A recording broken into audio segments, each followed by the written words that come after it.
You're the best. Well, I was like, oh, did she forget the rest of her stuff? No.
No, we actually realized we've been respondents. We've argued. The first time we went with Petitioner. And then now you're doing. Okay, I gotcha.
look at the audio folder.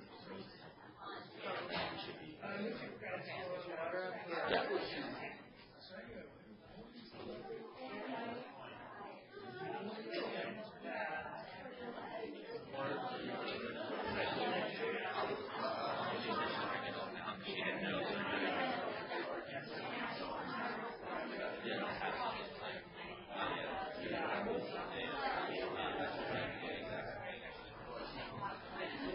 And the rest of it, they don't really need. Yeah.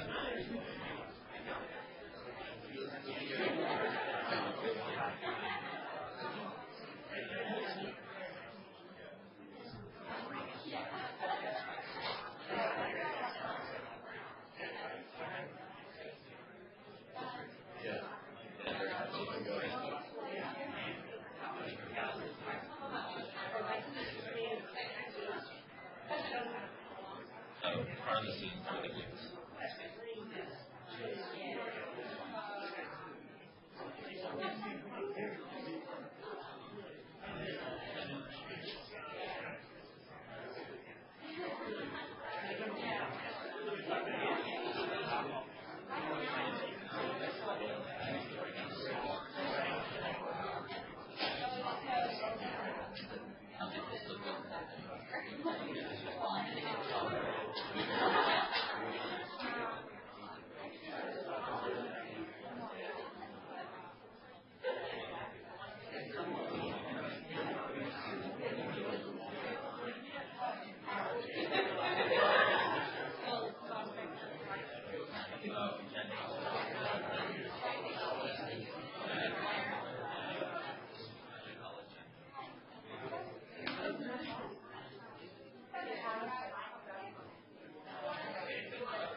Turn this way for now so they can speak on this side. Okay. Works.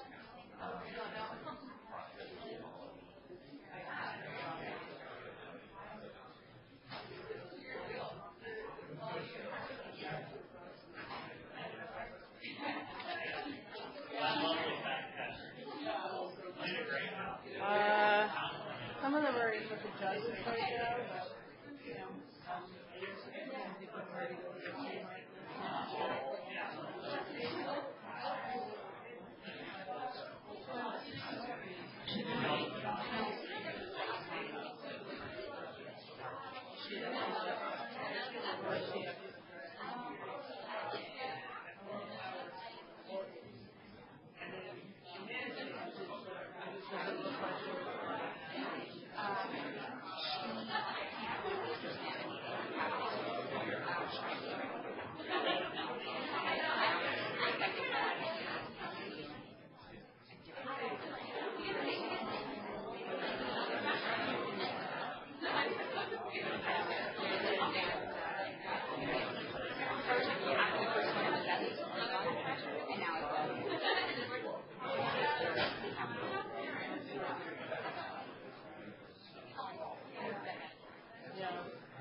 Yes.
It's the old one, so I had to pull out its holder. And then a timer.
So they're going to do 1 minute of rebuttal, and it's going to come off of hers. So she's petitioner 1.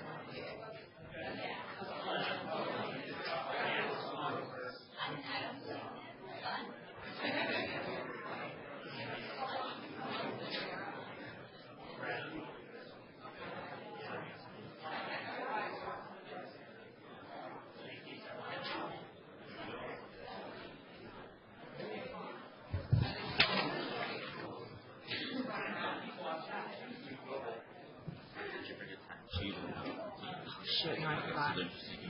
1 minute, 15, 14 minutes.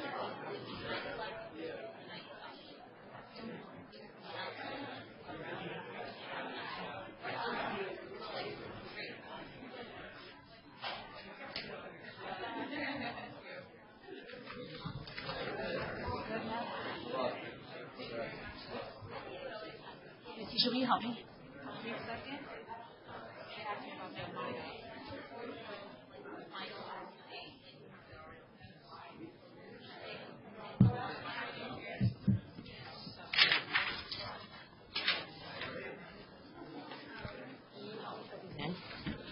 There's another copy over there. Down in the judge's room. So would you put this room over here? Yeah, thank you.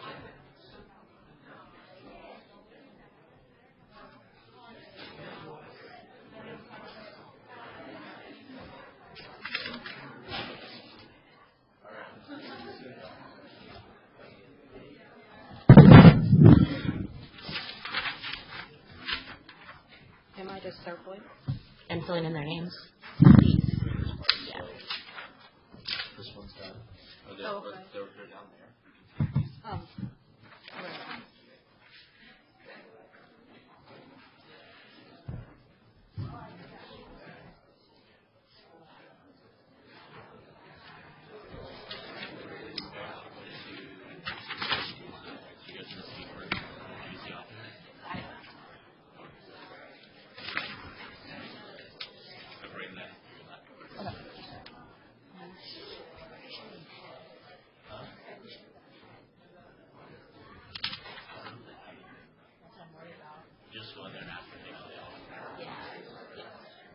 I'll leave one of this one for sure.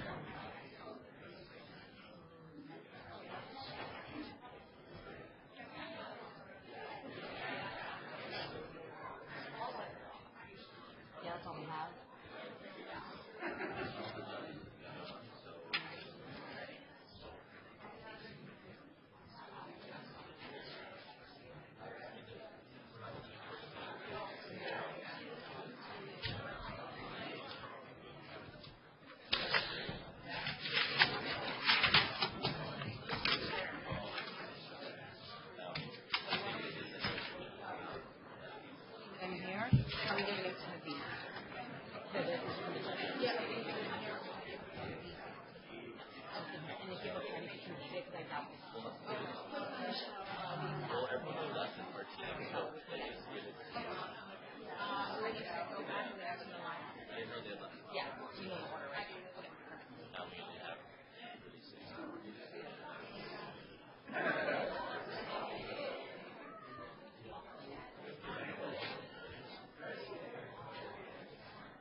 I already told them that, so they're starting up.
Good afternoon, everyone. Welcome to the 39th Annual Wagner Moot Court Competition Final Round. Congratulations to the two teams that are here today. Natisha and I, we are the co-chairs. This is Natisha Matthews, and I'm Jennifer Jimenez. We wanted to thank a few people before we begin. We wanted to first thank Dean Crowell as well as Professor Abraham, Professor Leonard, and Stephen Cunningham for their support of the Moot Court Association as well as this competition. Also, we wanted to thank our e-board as well as every single person on the Moot Court Association. If it wasn't for you guys, this competition wouldn't be the success that it is, so we thank you guys. And thank you all for being here today as well. And before I even introduce our judges or give you a brief background history, we'd like to have our authors give you a little bit about the fact pattern.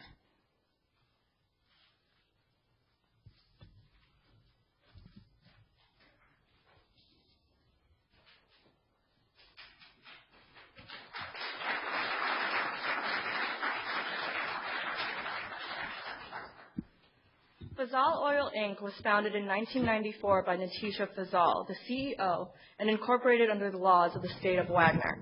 During its first 10 years, Fazal Oil secured and developed oil reserves in the U.S. Southwest. Throughout the late 1990s and early 2000s, Fazal Oil acquired smaller oil producers in Texas, New Mexico, and Oklahoma.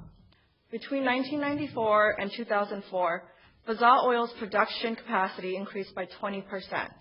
As environmental laws in the U.S. became more stringent, Fazal Oil began to explore overseas opportunities, concentrating in particular areas of the world overlooked by larger oil companies. In 2007, Fazal Oil acquired production rights in Kurdish, Iraq, Azerbaijan, and Niger. During that same year, Fazal Oil learned that the Republic of San Marcos had liberalized its foreign investment laws, particularly in the energy sector. For years, there have been rumors that eastern San Marcos had vast reserves of high-quality oil crude, also known as sweet crude. However, serious exploration was not possible because the country lacked both technical and local engineering resources and expertise. Additionally, the country's notorious political instability had deterred many large oil companies from investing in its energy sector. In 2009, the government of San Marcos, led by President Fielding Mellish, invited investment in Jimenez Oil, a state-operated energy enterprise with exclusive rights to reserves in eastern San Marcos. Mellish came to power in 1980 when he enlisted the help of some of the country's top generals to take down the governing regime of his uncle, Arroyo Mellish, in a palace coup. Additionally, after inviting 50 of his uncle's most powerful supporters on a voyage abroad, his military ship turned private yacht, he sabotaged the ship, jumped in a helicopter with the ship's captain, and flew back to San Marcos. The bodies of the supporters were never found. Mellish was also known for his erratic behavior, extravagant lifestyle, and silencing his opposition. There were even rumors of secret prisons in several locations in San Marcos that were used to house political defendants. After extensive negotiations, Fazal Oil and the government of San Marcos signed a joint venture agreement in London. The agreement granted Fazal Oil a 51% stake in Jimenez Oil, and the government of San Marcos retained 49% of the ownership. In late 2011, the San Marcos investment paid off when Fazal Oil struck a major find at the A24 field in eastern San Marcos. At the same time, oil prices worldwide were skyrocketing. Crude was being traded at a historical high of $111.67 per barrel, which was significantly higher than the average price of $56.28 during the preceding 3 years. The serendipitous marriage of success in San Marcos with the historical high crude prices increased demand for Fazal Oil securities. Since 2007, Fazal Oil, Inc. stock had been traded on the Wagner Stock Exchange. Prior to the discovery at the A24 field, Fazal Oil stock had traded at an average of $6 per share. After the oil discovery in San Marcos, the stock price rose to $15 per share. As of 2012, Fazal Oil had 10,000 employees worldwide, including 2,000 employees stationed in San Marcos. 1,500 of these employees were American citizens, and the remaining 500 were citizens of the volatile country. In early 2012, in an effort to increase Fazal Oil's production capacity in San Marcos, the company secured a $5 billion loan from the Wagner-based WSB Bank. Under the terms of the loan, Fazal Oil was to receive $1 billion every year for 5 years. In exchange, Fazal Oil agreed to repay the loan over a 10-year period at an interest rate of 10%. The terms of the loan stipulated that the payments to WSB were to be made on the first of each month. The terms also provided that significant changes in the company's revenue or outlook would automatically trigger a default of the loan. To secure the loan, WSB acquired an interest in Fazal Oil's drilling equipment at all of its other locations worldwide. To increase its presence in San Marcos, Fazal Oil transferred 4,000 of its employees to locations in San Marcos. Additionally, the company began construction on a new international headquarters in the center of San Marcos. Fazal Oil wanted to make San Marcos its flagship location. As of 2013, Fazal Oil now had 6,000 of its 10,000 employees stationed in San Marcos. Of these, 5,500 were American citizens, and the remaining 500 were citizens of San Marcos. By early 2013, the drilling activities in San Marcos accounted for 65% of Fazal Oil's worldwide revenues, up from 40% in early 2012. While Fazal Oil continued to enjoy success in San Marcos, the political situation in the country grew more unstable. Although the government's finances were improving, the Melich regime was becoming even more erratic. Underpinning the instability in San Marcos was the design and creation of several large-scale construction projects, including a 1,000-acre quasi-reproduction of the French Riviera resort along San Marcos' coastline, commissioned by the Melich government. Melich dreamed of making San Marcos the Dubai of the South Pacific. He wanted to use the country's new oil wealth to finance several large construction projects, including an underwater hotel with a roller coaster and a presidential palace made out of platinum. San Marcos was also experiencing dramatic inflation, and although the country was experiencing high economic growth, it still had one of the highest levels of income inequality in the world, as measured by the Gini Index. The political instability in San Marcos did not go unnoticed. In late 2012, Wagner University's Center for Strategic Studies issued a report warning about the increasingly unstable situation in San Marcos. Additionally, World Risk LLC, a leading private risk assessment agency, warned that the continued turmoil in San Marcos was creating a greater risk of nationalization if the Melich regime collapsed. At midnight on April 1, 2013, President Melich boarded his private Boeing 747-430 for his annual trip to the French Riviera in celebration of his 57th birthday. As the jet left the runway of San Marcos International Airport, Leopoldo Chitiapa, San Marcos' defense minister, appeared live on the state-run San Marcos News Network to declare a coup d'etat. Melich was no longer head of state.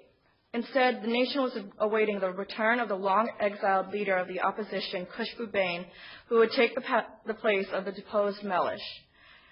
Chitiapa further declared that the San Marcos oil industry would be renationalized. On April 2, 2013, Fazal Oil issued a press release downplaying the coup d'etat, stating that the company did not expect the change in the San Marcos government to affect its operations in the country. Fazal Oil's management maintained close ties to those in top levels of the State Department of the United States, who in turn were communicating with the representatives of the various factions in San Marcos. The State Department officials assured Fazal Oil's business relations between the United States and San Marcos could be maintained, and that ongoing communications could pave the way for Fazal Oil to maintain its business operations there. However, because much of this work involved sensitive information, the details of the communications could not be made public. Despite the press release and other reassurances from Fazal Oil, its stock was trending lower in after-hours trading on April 3rd. When the markets opened on April 4th, Fazal Oil stock was down 20%, and WSC authorities had to halt trading in the stock. That same day, Natisha Fazal sent a letter to the Fazal Oil employees stationed in San Marcos, notifying them that the 1,500 American employees would be terminated in 60 days, beginning on April 5, 2013. The letter explained that the termination was due to the quickly deteriorating financial situation that was sparked by the political events in San Marcos. Over the next 30 days, Fazal Oil sought additional capital from various financial institutions, but was unsuccessful. Fazal Oil's troubles only worsened when the company received a letter from WSB on May 5, 2013, stating that the $5 billion loan had defaulted and that WSB would be seeking immediate repayment of the loan. On May 6, 2013, Fazal Oil Inc. filed for voluntary Chapter 11 protection and immediately, via letter, terminated 3,000 of the Fazal Oil American employees stationed in San Marcos, retaining the other 2,500 American employees to carry out essential tasks. The letter explained that the shortened notice of termination was due to the renationalization of the San Marcos oil industry and that Fazal Oil's failure to obtain new financing. The letter also asserted that Fazal Oil was exempt from the 60-day WARN Act notice requirement under the unforeseeable business circumstances and faltering company exemptions. Following the bankruptcy filing, Fazal Oil was operating as a debtor in possession. Further, WSB sent another letter on May 7th indicating that WSB was exploring several options. Specifically, that WSB was considering the purchase of Fazal Oil's assets in an auction in exchange for the company's debt. Veronica Murray, an American citizen, had been hired by Fazal Oil as a manager in 2011 and was stationed in San Marcos. She quickly rose through the ranks to become the associate director of the engineering department. In May of 2013, when she received her termination letter from Fazal Oil, along with a large group of other American employees in San Marcos, Murray found herself stuck in a volatile country with no time to put her effects and personal life in order. In addition to being terminated, Murray and the other terminated employees lost most of their 401k savings and were primarily invested in Fazal Oil stock. Thank you.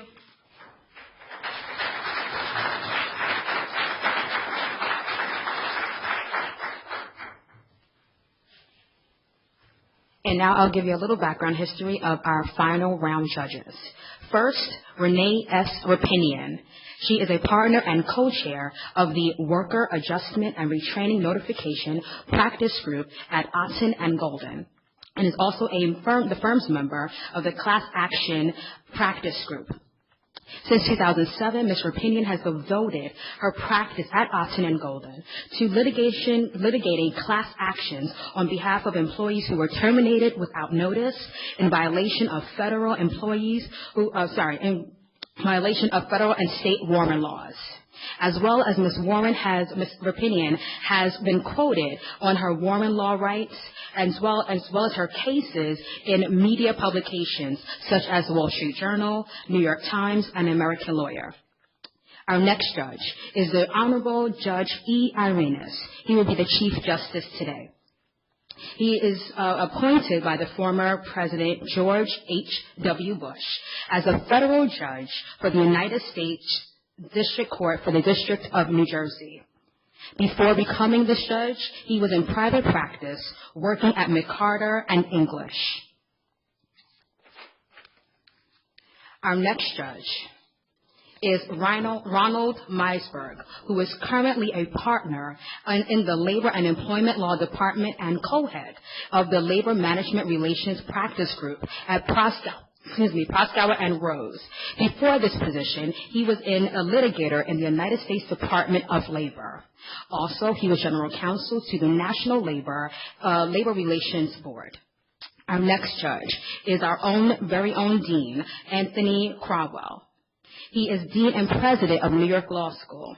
He also, before becoming dean, he served for 10 years as a counselor to the New York City Mayor Bloomberg, where he coordinated and gave oversight to city agencies and boards, as well as commissions. And our final judge is the Honorable Faviola Soto.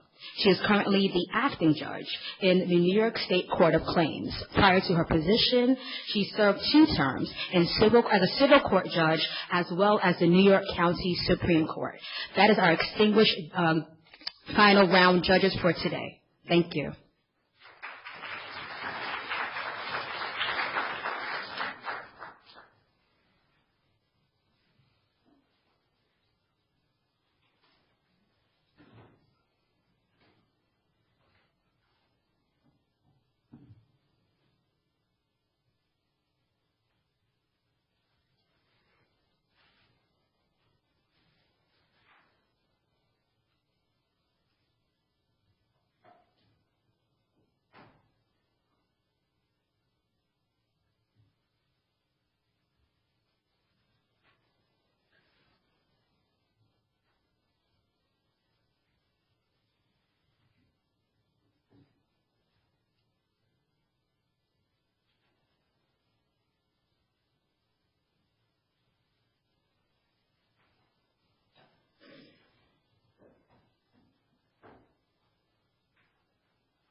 While we're waiting for the judges, if you can just please put your cell phones on silence.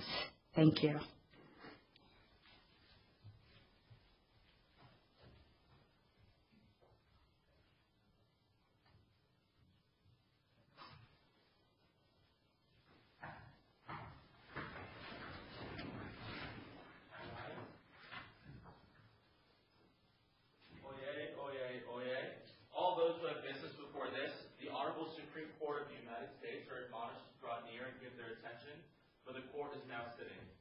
God save the United States and this honorable court. The Supreme Court of the United States is now in session. Justices Crowell, Soto, Roupinian, Meisburg, and Chief Justice e.irenas presiding. The first case of this calendar of this 22nd day of March 2015 is Wagner and all those associated petitioners versus Faviola Oil Inc. Faviola Oil Inc. Respondent. Everyone, please be seated.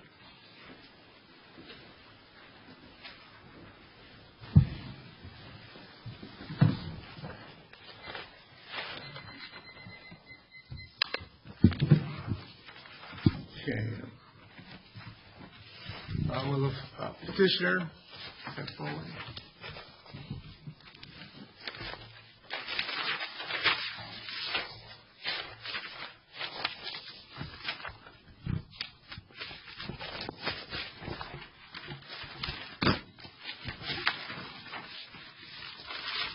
You going to save any time for rebuttal?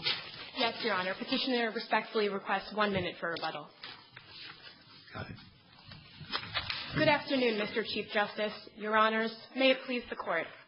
My name is Ariel Kobetz, and I, along with my co-counsel, Glenn Radecki, represent the petitioner, Ms. Veronica Murray, and the 2,999 other employees who were suddenly terminated by Faviola Oil on May 6, 2013. Today, I will argue Faviola Oil was not a liquidating fiduciary, and my co-counsel will argue it is not entitled to either of the claimed statutory exceptions. Would Your Honors like a brief recitation of the facts? I'll leave it to you. In 2009, Your Honors, Faviola Oil, a multinational oil company, decided to expand its operations to San Marcos. In 2011, it entered into a $5 billion loan agreement despite warnings that the country was increasingly unstable and the oil industry would soon be nationalized. These warnings proved to be correct. After a coup d'etat in April 2013, the oil industry was nationalized, and after issuing a notice of termination, Faviola Oil soon defaulted on that loan. Counsel, who gave these warnings? Your Honor, there were various warnings by risk assessment agencies, as well as the regime that ended up overturning President Mellish. Does the record show whether the company was aware of these documents or these reports? Yes, Your Honor. They were widely publicated, and as my co-counsel will further address, that goes to demonstrate how Faviola Oil is not entitled to the unforeseeable business circumstances exception, because those circumstances here were not unforeseeable. But wasn't the government being run by Fielding Mellish for at least 30 years before they entered into a contract? Doesn't that show that the contract was feasible and reasonably entered into? No, Your Honor, because the country had a long history of coup d'etats and instability, as had been widely reported.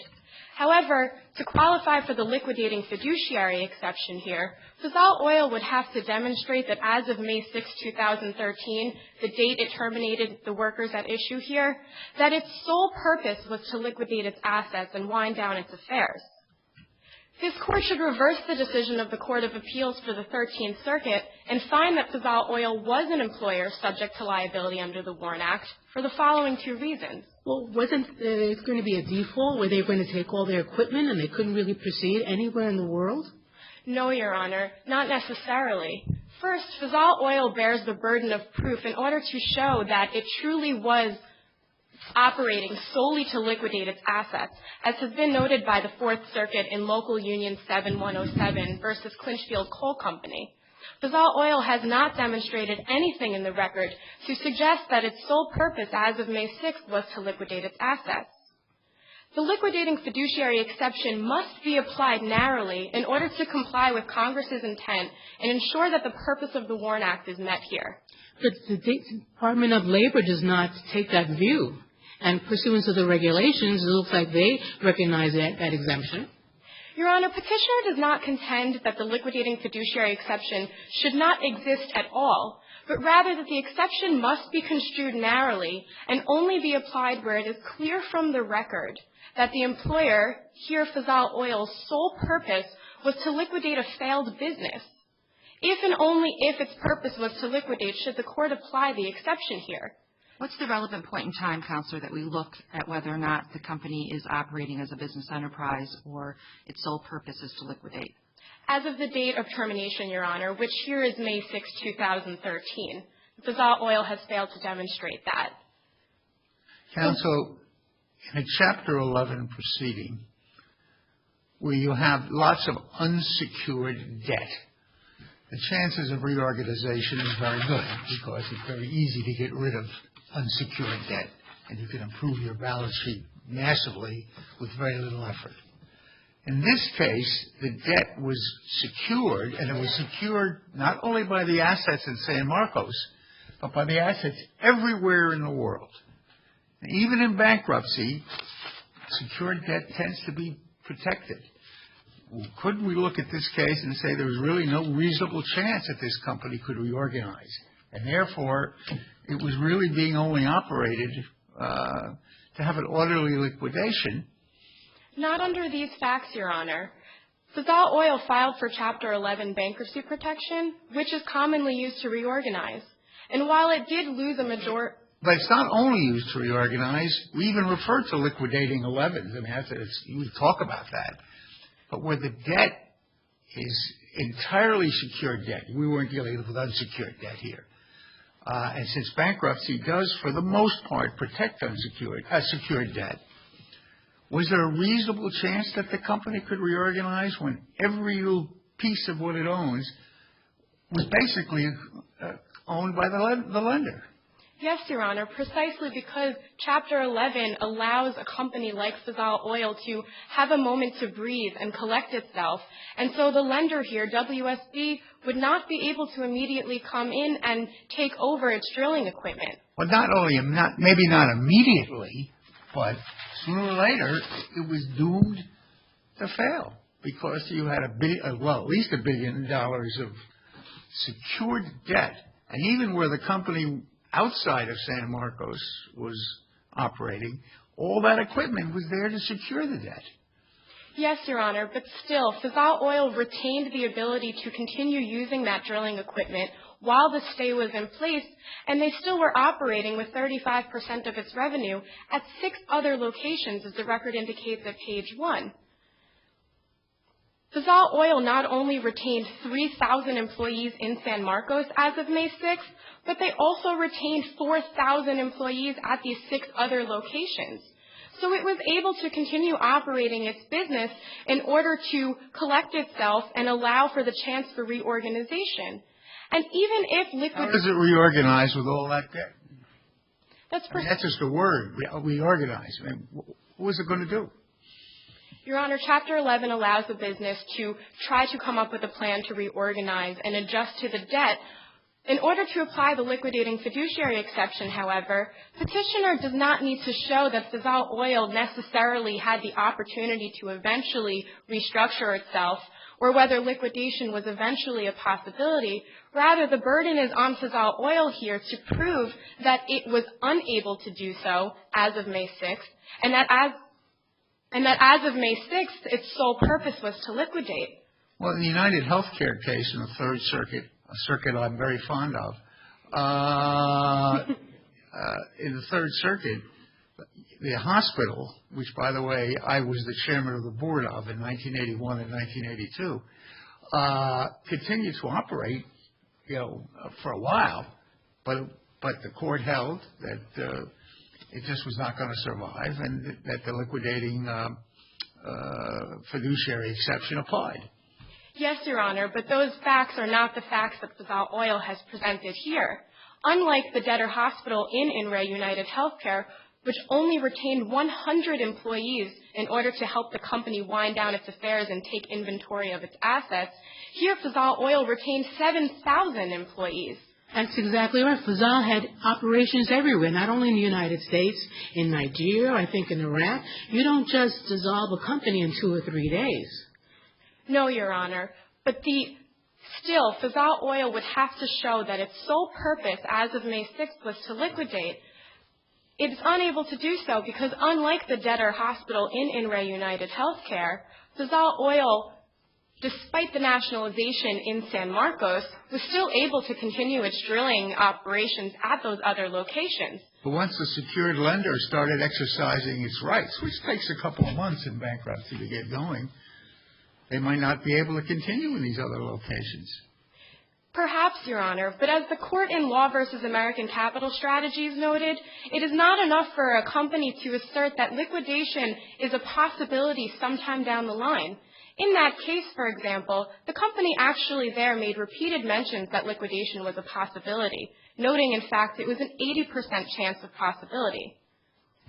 However, the court in that case refused to apply the liquidating fiduciary exception because despite the possibility of liquidation, as of the date of termination, that employer was continuing to operate its business. I don't think that liquidation was merely possible. It seems probable and almost inevitable in this case.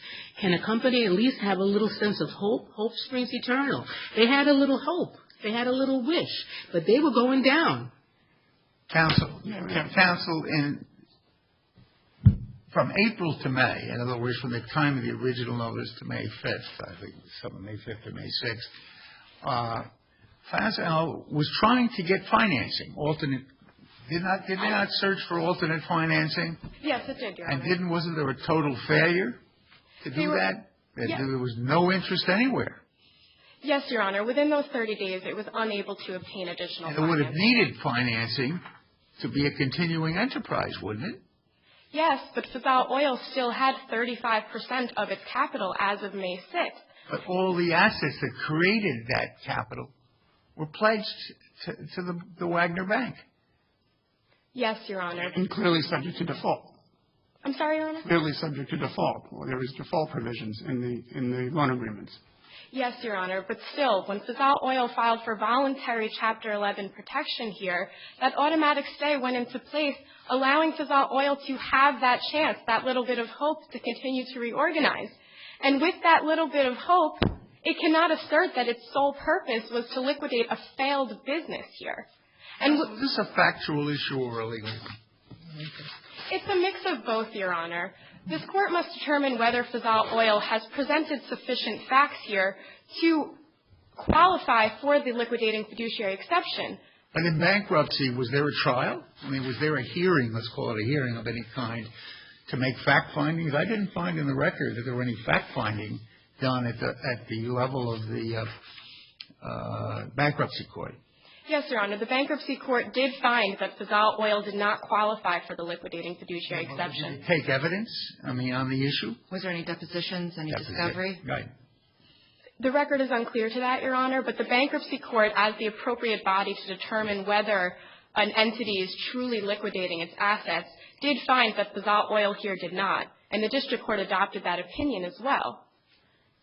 Because the WARN Act is a remedial statute, its exceptions must be applied narrowly. And especially in light of the fact that the liquidating fiduciary exception finds its origins in the Department of Labor's regulations instead of the Act itself, this court should take cautionary measures to ensure that it's only applied when a company truly shows, when it is clear from the record, that its sole purpose was to liquidate. Counsel, let me ask you a question. At the time you say it should have been not subject to the liquidating fiduciary exception, Fazal Oil was attempting to get loans, and it was continuing to operate the facilities, and it was negotiating with our State Department to try and maintain its current status and not be nationalized. Do you think all those activities were consistent with a company that was liquidating itself? No, Your Honor. Those activities are consistent with a company who is trying to continue its operations, not a company who's trying to liquidate a failed business. And within that 30-day time period, as the record indicates at page 5, Fazal Oil never once mentioned the prospect of liquidation. It was only until Ms. Murray and the 2,999 other employees asserted their priority claims in the bankruptcy court did Fazal Oil claim that it intended to liquidate its assets. The only facts that Fazal Oil here allegedly shows their intent to liquidate is the fact that they filed for Chapter 11 bankruptcy and not a voluntary Chapter 7, which would allow for an immediate liquidation, and the fact that they terminated the employees at issue. But the whole Chapter 11 liquidations all the time. The distinction here is merely that the debtor wanted control over the liquidation process. So do you think that we can read into or make that it's dispositive whether this was a Chapter 7 or Chapter 11 in terms of liquidating fiduciary defense? Your Honor, I see my time has expired. If I may briefly respond. Yes, please. While it is not dispositive, it is certainly relevant that Fazal Oil chose not to file for an immediate Chapter 7 liquidation. And the WARN Act is meant to protect employees and allow them time to otherwise adjust for the loss of employment. To hold that Fazal Oil is a liquidating fiduciary here would mean that the act triggering liability under the act, firing its employees without adequate notice, would be the same act allowing Fazal Oil to escape liability under the act. As such, the liquidating fiduciary exception cannot apply. Thank you, Your Honors. Thank you.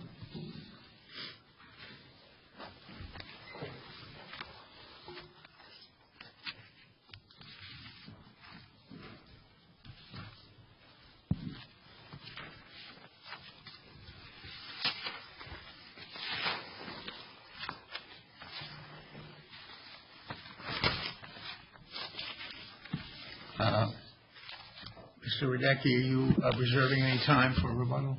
No additional time, Your Honor. Go ahead. Good afternoon, Mr. Chief Justice, and may it please the Court. Glenn Radecki for Petitioner Veronica Murray. This Court should reverse the Court of Appeals and find that Fazal Oil is liable to our client, Ms. Murray, and the 2,999 other similarly situated employers.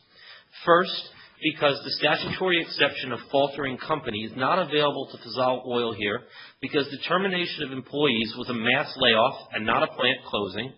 And further, they cannot show that giving notice would have prevented them from obtaining financing necessary to keep their company operational.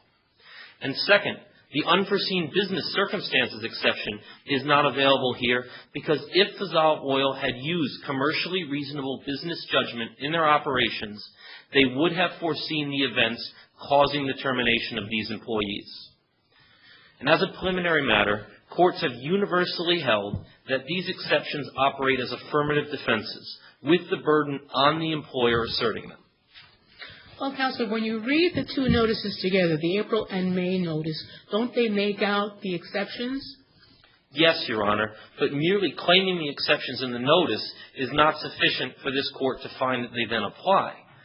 Fazal had the burden here to show that the business circumstances were unforeseen, and they had the burden to show that the faltering company exception applied, and they failed to meet that. Exactly how would they foresee that as Mellis's plane left the runway that there would be a coup? Remember, he had been in power for 30 years. The family had been in power for 100 years, I think, a long time. Yes. How could they foresee that? Petitioner doesn't claim, Your Honor, that they should have foreseen the exact date or time of the coup. Certainly, the exact timing might have been unforeseen. But what caused the termination of the employees was not just the coup, but also the nationalization and the default on the loan. The three events taken together are what caused them to terminate these employees. But isn't the coup the triggering aspect of all of that? I mean, is there any indication in the record that there would have been a renationalization or that there would have been a default had the coup not occurred? No. Understandably, the coup was the first domino, Your Honor. But the fact is that they failed to use reasonable judgment when they extended their credit in reliance on this unstable market. Counselor, why are we looking at the two notices together? The first notice on April 4th is a 60-day WARN notice. My understanding is it merely needs to say that the employees, identify the employees that are going to be terminated 60 days from that date in order to comply with the Act. It wasn't shortened notice. So don't we just look at the May 6th notice and analyze the exceptions that are identified there and whether or not they hold water? Yes, Your Honor, and those are the two exceptions at issue. The faltering company exception, which they claimed at that time, is not available here because it was a mass layoff and not a plant closing when these 3,000 employees were terminated. And the statute defines these losses of employment separately, and because Fazal Oil cannot show that there was a permanent shutdown of a single site of employment, they're not entitled to this exception. What's the test for mass layoff? It's X thousand employees. It has to be a percentage. Is that right? Right. What are the numbers that needs to hit? The exact numbers, Your Honor, are not at issue here, but it's merely the difference between plant closing and mass layoff. Here, they laid off 3,000 employees across their entire operations in San Marcos, but the record doesn't indicate that any one specific site of employment was shut down. And rather, the notices that were given indicated that the plants would be closing at some point in the future, but not as of May 6th, when these... In the original notice, they were going to terminate all employees except that were U.S. citizens. Not correct? That's exactly right, Your Honor. So when the May notice came, what they did is they accelerated the layoff date of 3,000 of them, but the others were going to be laid off. It was just going to be a month later. Well, yes, Your Honor, and that's why it's only the 3,000 employees that are bringing the action here. And those 3,000 employees were entitled to the full 60-day notice that the statute provides, and their shortened notice here is not excused because the faltering company exception, which they claimed, requires that they would have needed to be looking for financing at the time that timely notice would have been required. They were laid off in May. For that notice to have been timely, which it was not, but for it to have been timely, they would have had to have given notice to these employees back in March, 60 days prior. But wouldn't that notice do more harm than good in this case? Your Honor, it doesn't matter for the purposes of this particular exception because the record still doesn't indicate that they were actually looking for financing there. There's no foreseeability provision in this exception, as the Third Circuit noted in INRI APA Transportation Court. Yes, they weren't faltering at that time, but they are not entitled to the exception because they were not faltering at that time. The only way they get that first exception... Sorry, what was not faltering at that time? Fazal Oil, the company. In May? In March, 60 days prior to when the terminations at issue happened. Is that also true? Do we look at that date in terms of the unforeseeable business circumstance defense? Right. The unforeseen business circumstances defense doesn't have a specific date, Your Honor. We look at the nature of what happened in San Marcos. And they are not entitled to that second defense because if they had used commercially reasonable business judgment, the test that's been applied universally, for example, the Eighth Circuit in Lohr versus McDonnell Douglas found it, that's what the court should use in analyzing whether or not an employer is entitled to this defense. Do you have any case that is similar on its facts to the facts here, where the unforeseeable business circumstance defense was not satisfied? When you have a coup of a government? No. Conceitedly, there has not been a case that Petitioner has found regarding a coup, but we can look to see at the company's overextension of credit in reliance on the San Marcos market as the event or perhaps the circumstances that were not commercially reasonable here. But what about the... I'm sorry. I was just going to say, also in support of the unforeseeable business circumstance defense, the Warren Notice mentions the renationalization of the oil industry. So we're not just talking about the funding being jeopardized or the stock price dropping. So would you concede that this is a tough argument for you to make, that was foreseeable? Conceitedly, the court below found the exception, Your Honor, so certainly there is some element of a tough argument here. However, the record does indicate that Fazal Oil had advance warning of nationalization. First, Counsel, I'm sorry. April 5th, they gave the notice. Yes. You can see that notice was timely, and they were going to lay off all 5,500 Americans, and it was going to be 60 days they were going to do that, right? Yes. So everything at that point is okay. Yes. And the coup had already taken place when they gave the notice. Yes. But in May, when they gave the notice that they were immediately terminating 3,000 of those employees, something had happened. What had happened is with the nationalization of the oil industry. Yes. And the record shows that there were connections with the United States government, that the State Department was trying to negotiate to avoid nationalization. Wasn't it really a shock and a surprise to Fazal that suddenly their assets were being nationalized? That's really was the sudden event, the unanticipated event. At least that's their argument, that that's the unanticipated event. Well, to put a little finer point on that, is there a bit of an inconsistency for you to be arguing that up until May 5th and past that time, Fazal was a going concern, so that we shouldn't apply the liquidating fiduciary rule, but at the same time say they should have foreseen and known that this bank was going to essentially pull the trigger on their security interest, which was what really sunk them, which was really caused them to have to send that second notice. You're saying on the one hand, well, they're just operating the business in the normal course. On the other hand, but they should have foreseen they were about to get a bullet in the head. Now, how could it be both? First, Your Honor, the reason that both need to be considered here is because they're both affirmative defenses that the respondent asserted. And as for why they don't operate inconsistently here, it still goes back to commercially reasonable business judgment with respect to how they conducted their operations. And what the Chief Justice asked before about what caused this to happen, it goes back to the coup d'etat and the nationalization, which they should have foreseen if using reasonable business judgment. Are you requiring them to have a crystal ball, Counselor? No, certainly not a crystal ball, Justice Soto, but the record here indicates explicit warnings.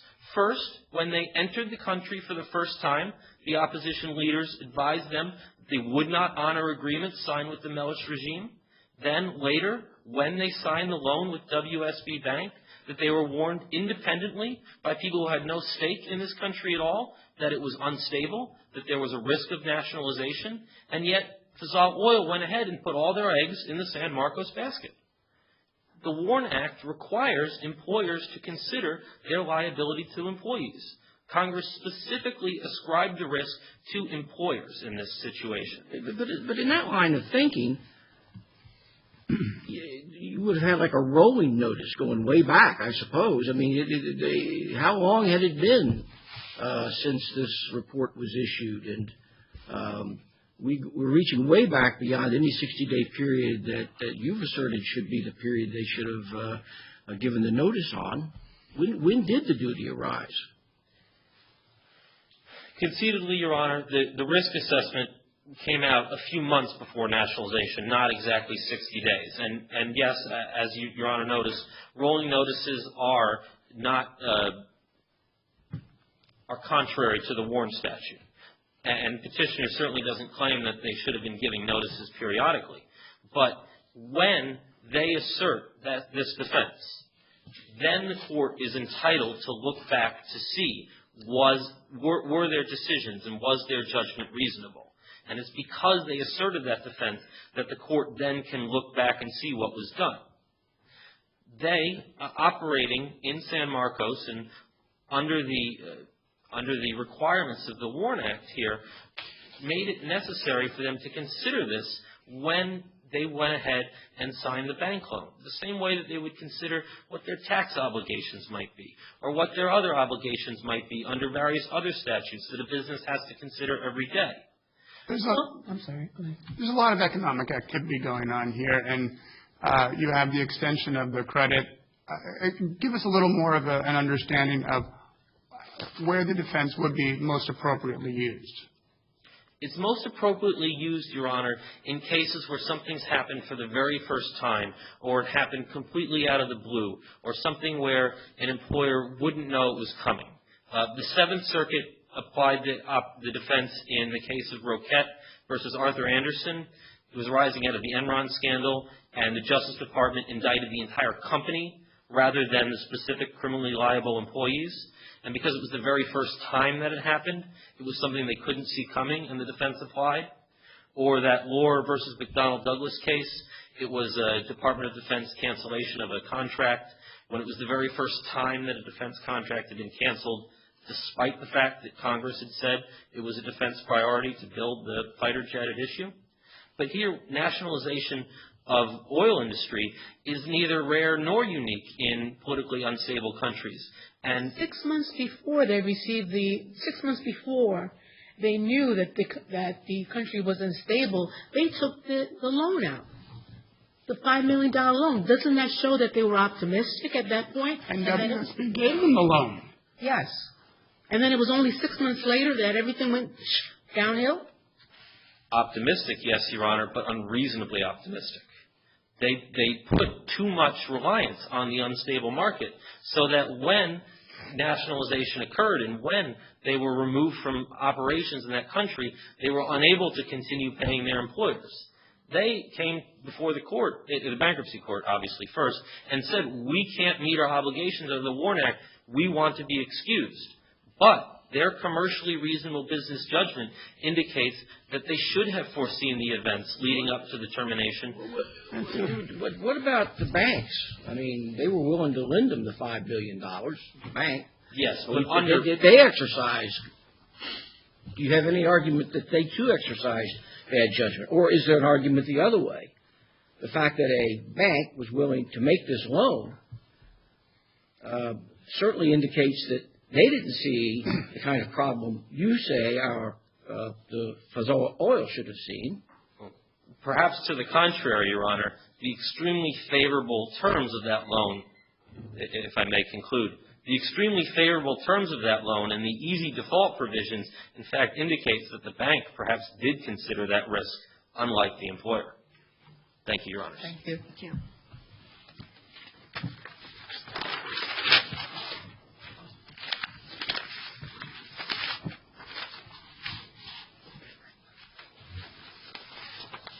Reserving any time? No, Your Honor. What? No, Your Honor. Okay, go ahead. Mr. Chief Justice, and may it please the Court, my name is Summer Lubar.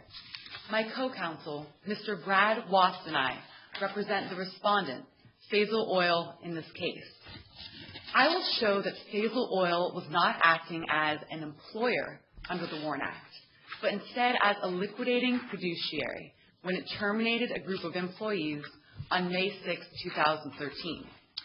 Mr. Wasp? Counselor, I'm sorry to cut you off so quickly, but why should we give any credence to this liquidating fiduciary exception? It's a judge-made exception, correct? What deference should we give it, if at all? Your Honor, this Court in 1944, Skidmore v. Swift, recognized the importance of giving deference to agency regulations based on their persuasiveness. Specifically, the comments to agency regulations should be given a high amount of deference because they are written by experts. Furthermore, the liquidating fiduciary exception has been recognized by the 2nd, 3rd, 6th, 8th, 9th, and 13th Circuits. Your Honor, this is an exception that has been widely recognized and is applicable here in this situation. Has it ever been applied in a situation where the employees were provided WARN notice contemporaneous or prior to the bankruptcy filing, where a court has found that the liquidating fiduciary defense applies? No, Your Honor. In Re United Healthcare, the court recognized a situation where an entity was acting as a liquidating fiduciary. 20 CFR 639, the comments specifically state that a fiduciary in the bankruptcy process does not succeed to the notice obligations of the WARN Act because it is no longer acting as a business enterprise in the normal commercial sense. But isn't the point of time that we're supposed to be looking at here is the date on which the layoffs were ordered? Here that would have been potentially as early as April, but worst case scenario, contemporaneous to the bankruptcy filing. So if there's which was May 6th.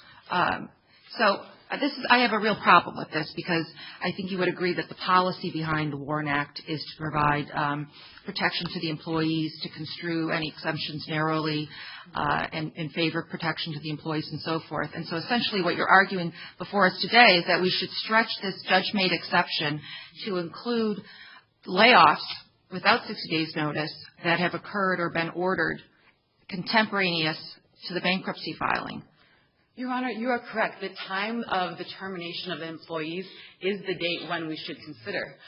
Faviola Oil on April 4th gave WARN Act notice.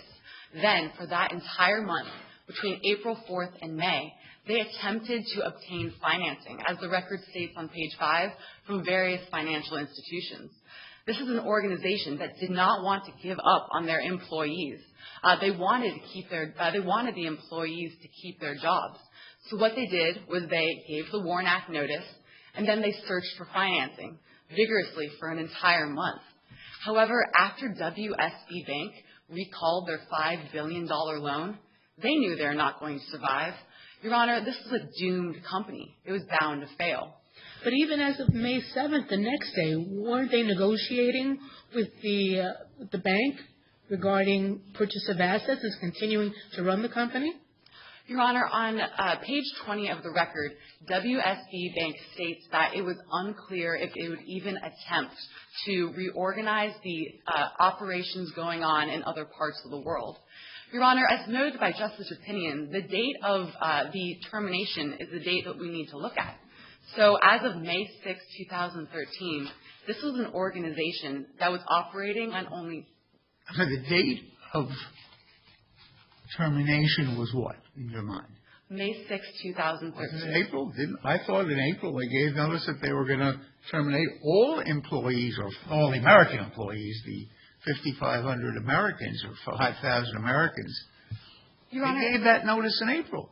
They had already notified all the employees, all the American employees, that they were going to terminate them. Correct. That never changed. All that changed was that for 3,000 of them, they accelerated it by 1 month, the day after the nationalization occurred. Correct, Your Honor. They were all already terminated. There was no surprise. Your Honor, the WARN Act notice on April 4th did say that they would be terminated within 60 days. Correct. Notice of termination. The day that you need to look at is the date that the employees are actually terminated. So on May 6, 2013, 3,000 employees were immediately terminated. They lost their job that day. That is the critical date at issue, Your Honor. What? Critical in order to determine whether the entity was acting as a liquidating fiduciary or an employer under the WARN Act.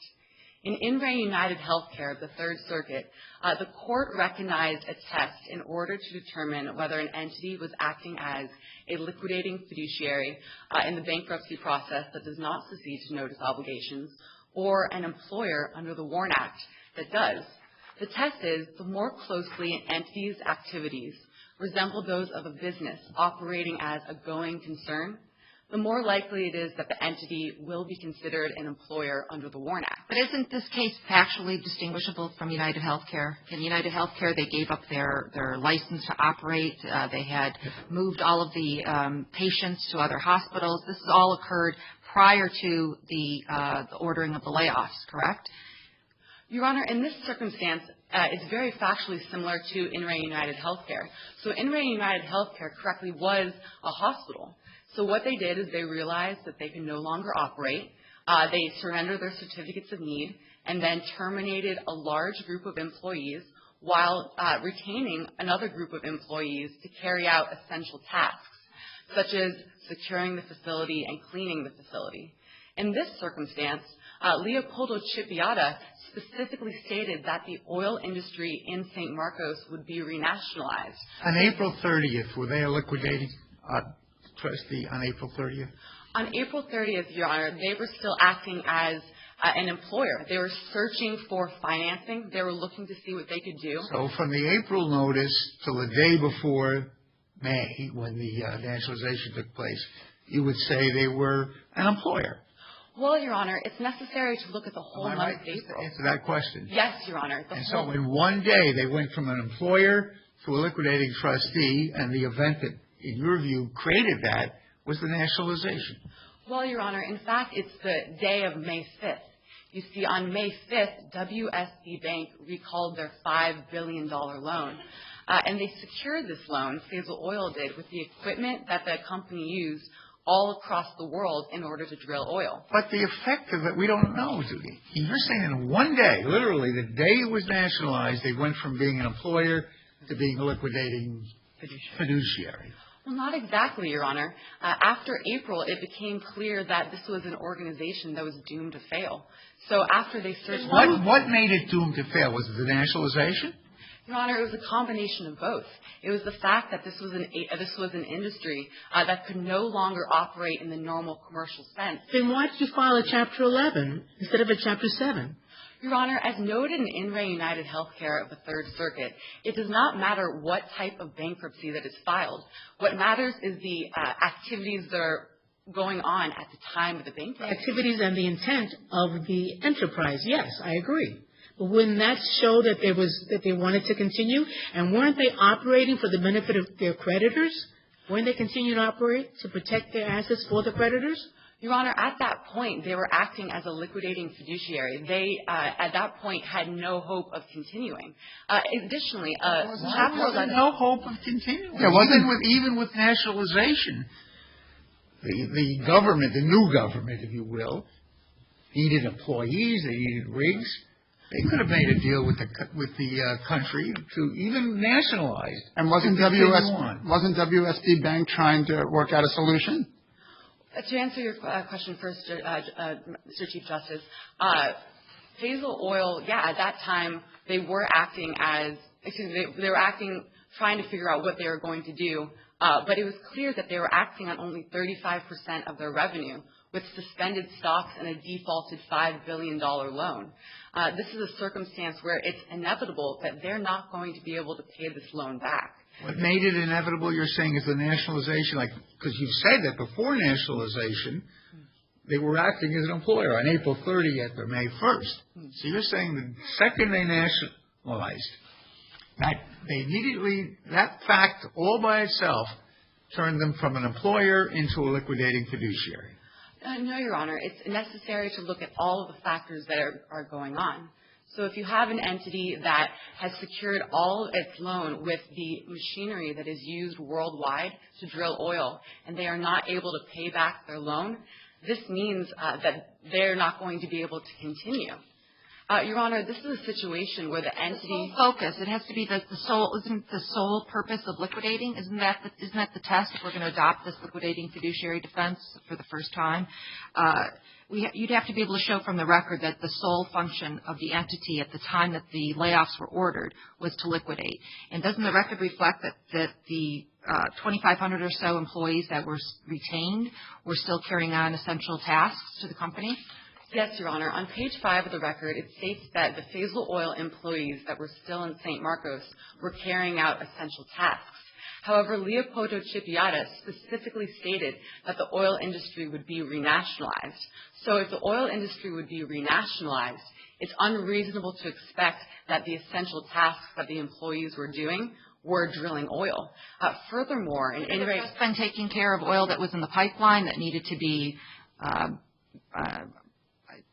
transferred or sold or so forth. Isn't that enough to be able to establish that they were still operating as a business enterprise? Perhaps, Your Honor, but the normal commercial sense, a business enterprise in the normal commercial sense, means that they're acting for the purpose of obtaining a profit. So that means that they would have to be drilling and continuing to produce. In this circumstance, Faviola Oil was not able to continue drilling.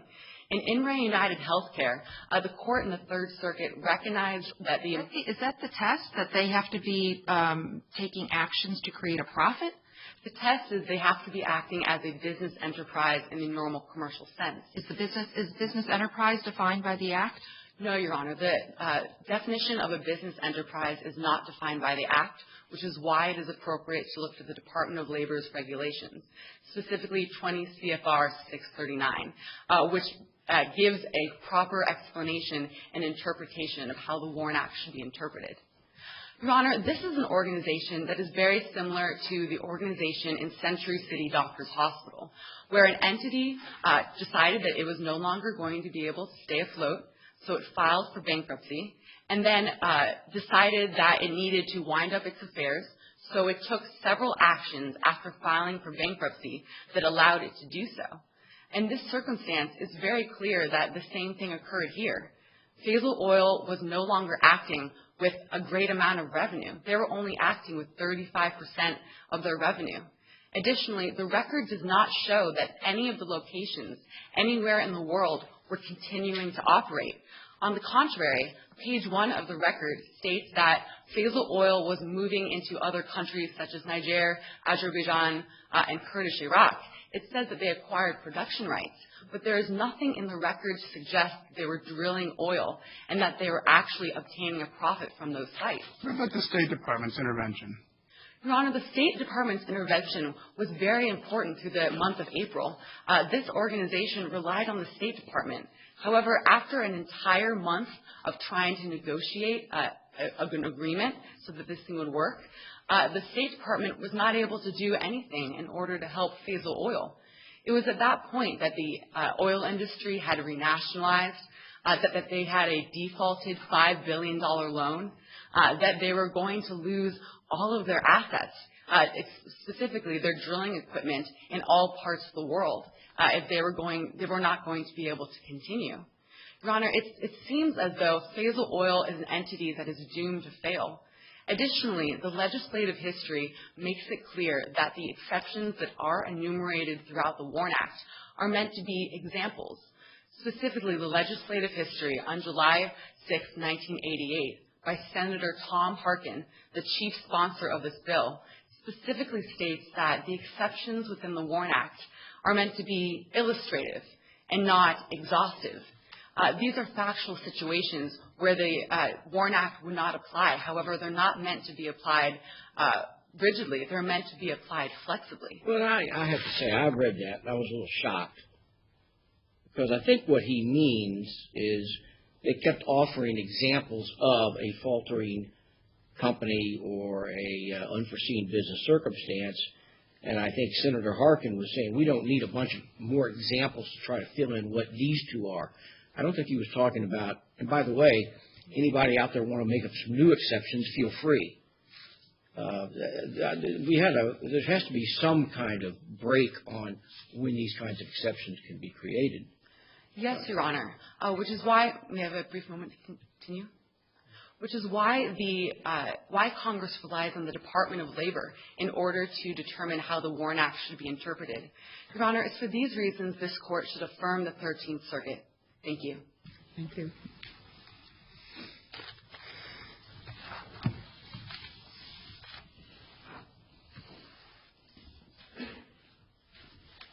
Mr. Chief Justice, and may it please the Court, my name is Brad Watts, and I also represent the respondent, Faviola Oil, on its Worker Adjustment and Retraining Notification Act defenses.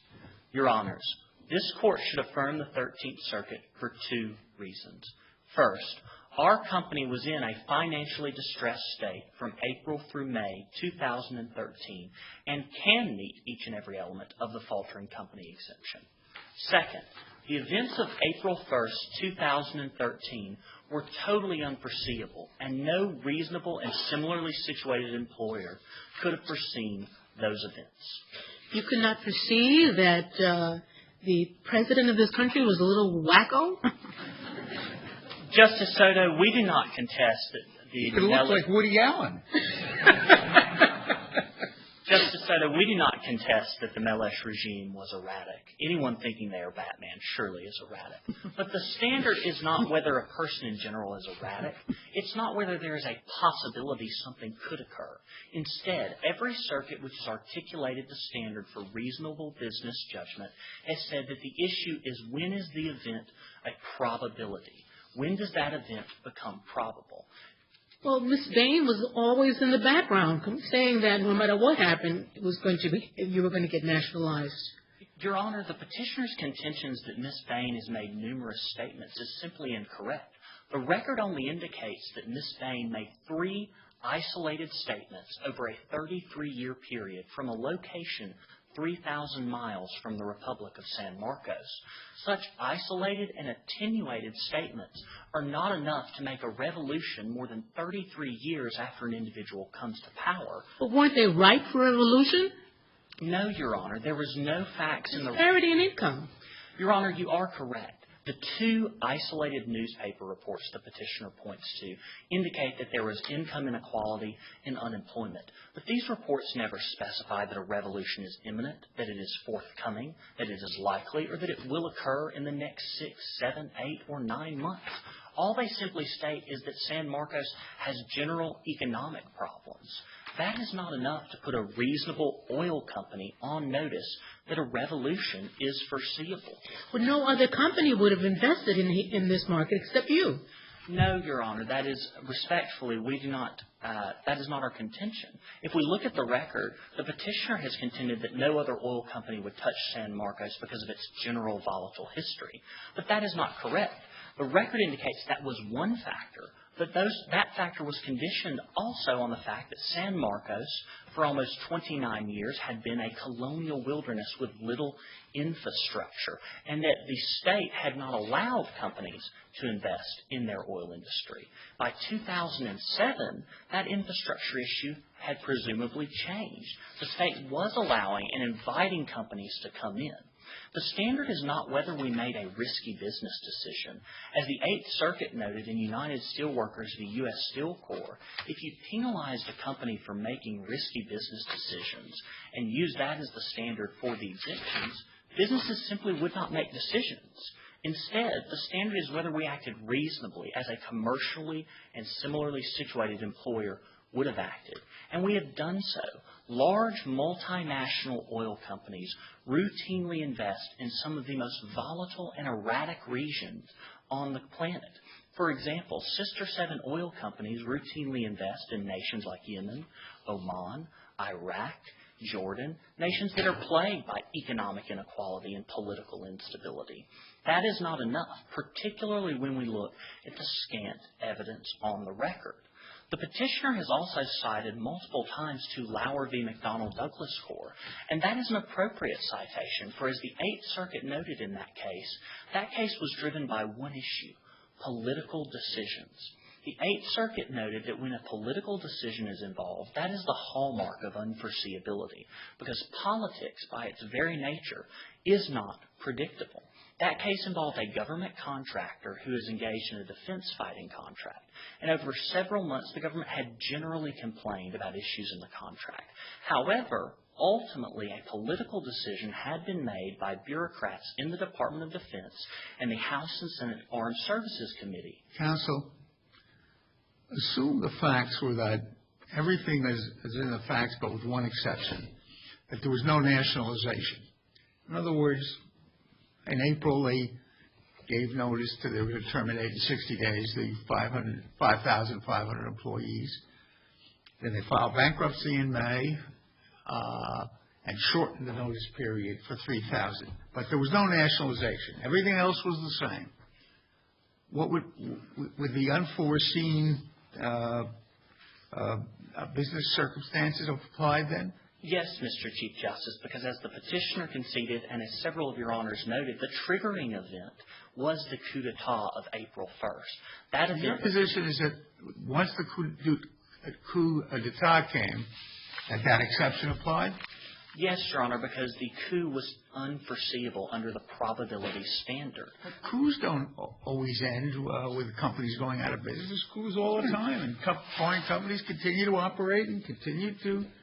That's part of the risk. That's part of the risk factors that are taken, and then plans are made to deal with. But you deal with it. It happens all the time. Relationships with various. Does it help your argument any that the bankruptcy was filed and the shortened notice was given after the bank recalled its loan? And didn't that come at the end of a series of events? So that even if you had been able to foresee a coup, would you be required to foresee the third or fourth event that happened after the coup? If I may try to address all of Your Honor's questions at one time. The coup itself, one, was unforeseeable, but the events that occurred afterward were also unforeseeable. The petitioner has pointed out, again, that these three isolated statements from an individual 3,000 miles away should have put us on notice that nationalization was inevitable. But they did not. In fact, if we look at the record on April 1st, the defense minister did not state that they were renationalizing that night, that they were going to begin renationalizing. He only indicated that they merely would at some indefinite point. You must also couple that with the fact that during the entire month of April, the State Department, the principal foreign body or policy organ of the United States government, was giving us private and confidential assurances that they were doing everything in their power to maintain normal business relationships, to ensure that we could continue to operate in San Marcos. We could not have foreseen the nationalization, not based on those assurances and not based on three isolated statements. We can't even judge the quality of the assurances because they were so private and hush-hush. How do we determine whether they were really assurances or not? Again, Your Honor, we have to look at what is within the record. The record indicates that we were given these private and confidential assurances, that we were trying throughout the entire month of April to stay afloat as a viable company. We could not have foreseen this nationalization, just as we could not have foreseen this coup occurring, not based on the scant evidence in the record. The mere possibility that something could have occurred is not enough to hold us liable, particularly when we compare ourselves to Sister 7 oil companies. Madam Justice Roupinian asked earlier if there was a case on point, and there is not a case, but there is a factually appropriate circumstance. In the 1979 Iranian Revolution, then Standard Oil of New Jersey continued to operate in Iran for 6 months after the overthrow of the Shah.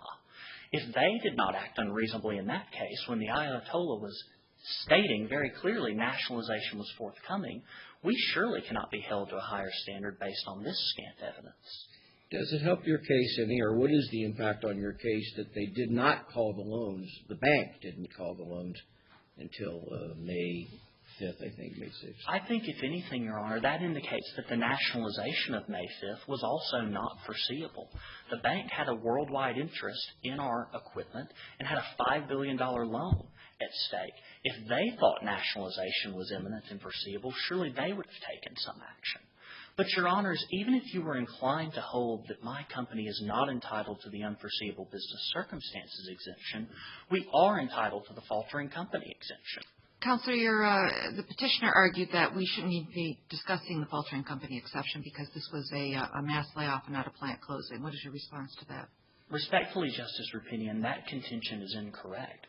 This is not a mass layoff. The regulations 639.7 explicitly define a mass layoff as constituting more than 33% of your workforce. As the petitioners noted, 500 employees? As the petitioners noted time and time again, 3,000 employees out of 10,000 were terminated. That is 30%. But we also have to look at the definition of a single site of employment. A single site of employment is not just one isolated plant. Instead, it can include a continuous operation, a cluster of sites. It is not one single physical plant. The petitioner is simply incorrect that this is a mass layoff.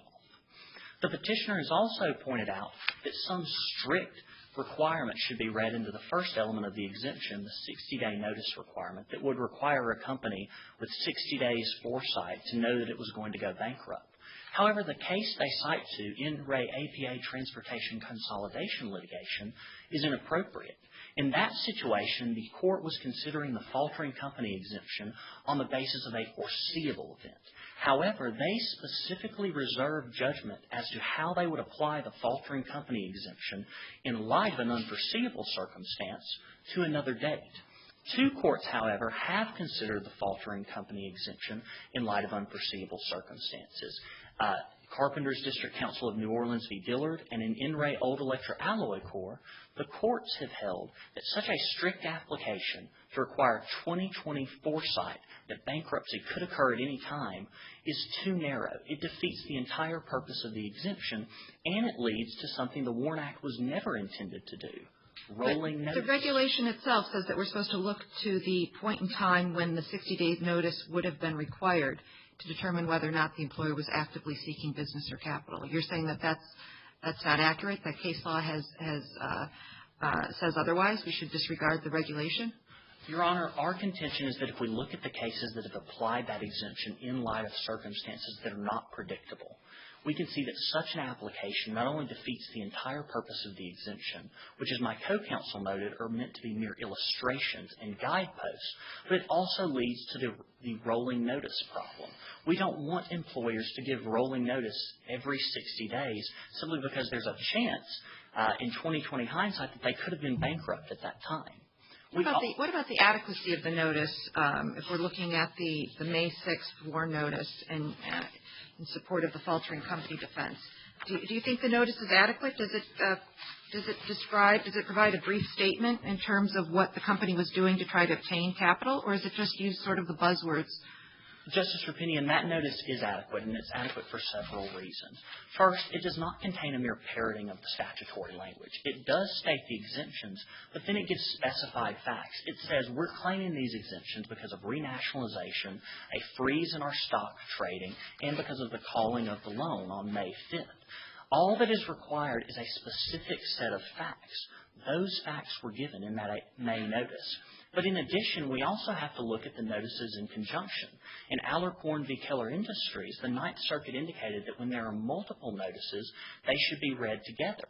When you read the May 6th notice in light of the notice that was given in April, there are more than sufficient facts. The notice in April was more than 2 pages long, indicating very detailed factual reasons as to why the notice was given.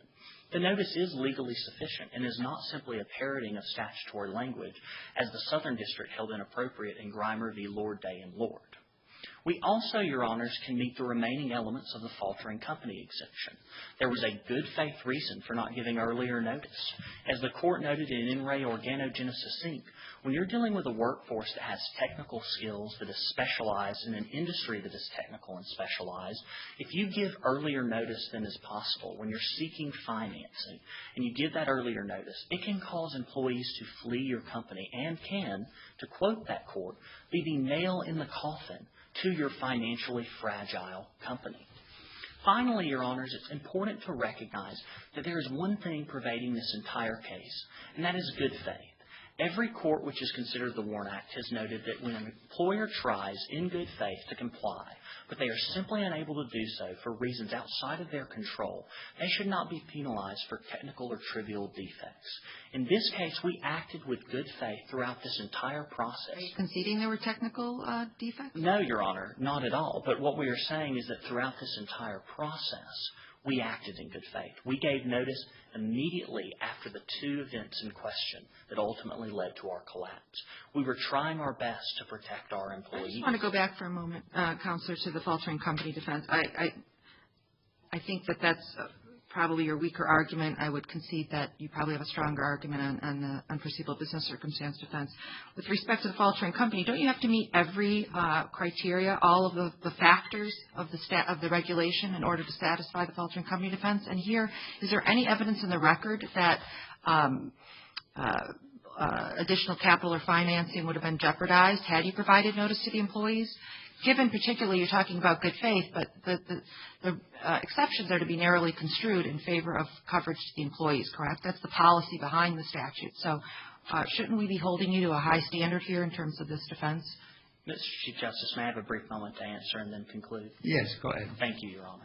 Your Honor, we can present objective evidence as to all of those elements. Throughout the entire month of April, we were working with various financial institutions to get financing. And if we had given any earlier notice than the notice we gave in May, that would have just further precipitated our decline. Because, again, we're dealing with a workforce located 3,000 miles away that has unique skills. Any earlier notice would have been the nail in the coffin that could have killed our company. Earlier than what? Earlier than the May 6th notice. And in April, you terminated everybody. except the 500. I mean, the world knew, the banks knew, everybody knew that on April 5th he intended to get rid of 5,500 employees. Mr. Chief Justice, you're correct. We gave notice in April, but that notice was also conditioned. Throughout that entire letter, we indicated that we would be spending the next month trying to organize our company, trying to stay afloat. We gave buzzwords in that letter that showed we weren't simply giving up on our operation. And again, when an employer acts in good faith, they should not be penalized under the Act. Your Honors, because the events in question were totally unforeseeable, and because we can meet the faltering company exemption, you should affirm the 13th Circuit. Thank you. Thank you very much. Thank you. Somebody reserved a minute. Yes, Mr. Chief Justice.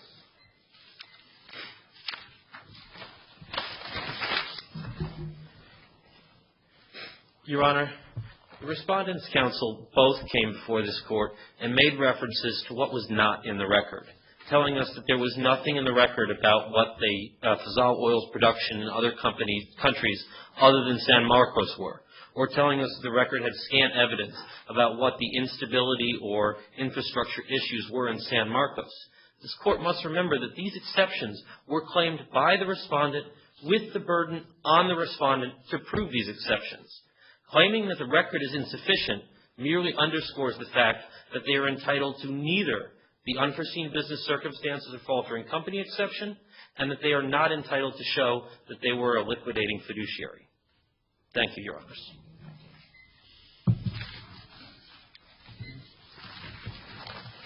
Okay, the Court is now in recess. I don't know what we'll do with the recess, but we'll do something. All right. We'll watch old Woody Allen movies.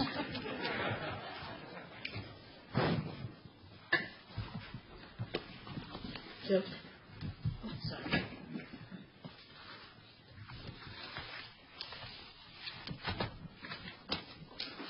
Take it away.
Great job.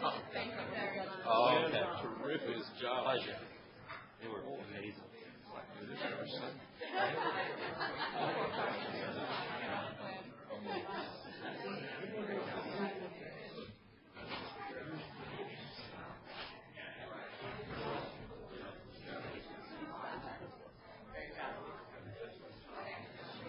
Thank you.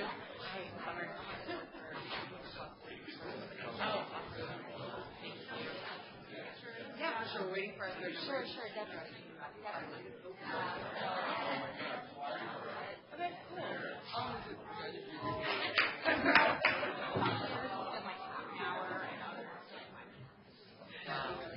Okay, cool. I think they.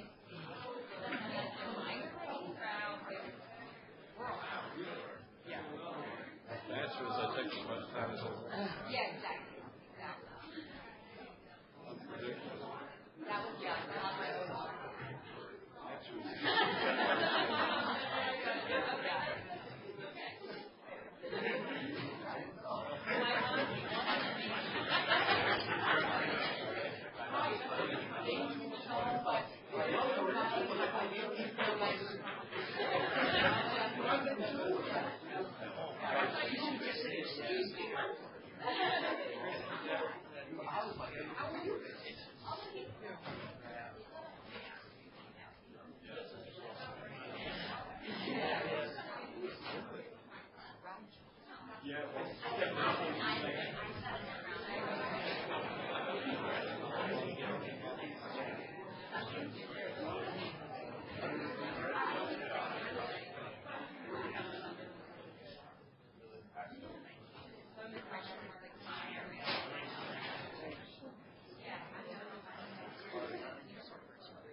you for doing such a good time with timekeeping.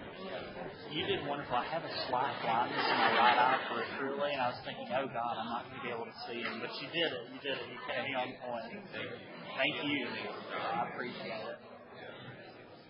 Goodness, they were on fire for a minute. The one in the middle, he seems like he can get the Chief Justice. Seems like he can get the other ones riled up pretty well. So. He knows his stuff, yeah. Oh, so he coaches and helps train. I bet that's quite intimidating. Thank you so much. Yeah.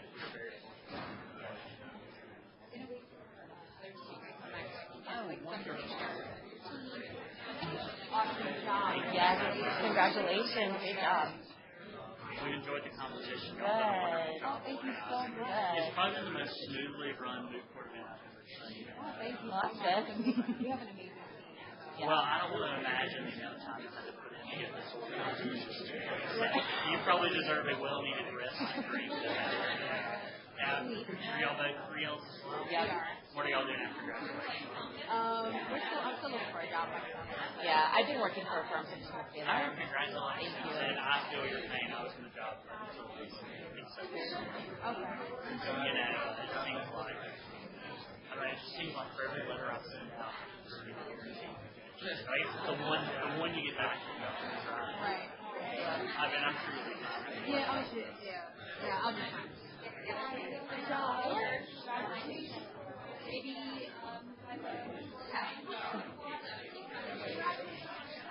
congratulations. You're excellent. Can we get one of our coaches as well? Of course. Roger? Roger? Hey, Roger.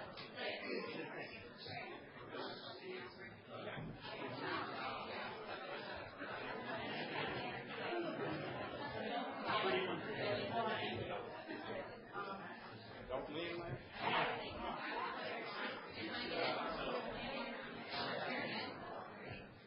And then we'll get one with ready? Okay, one.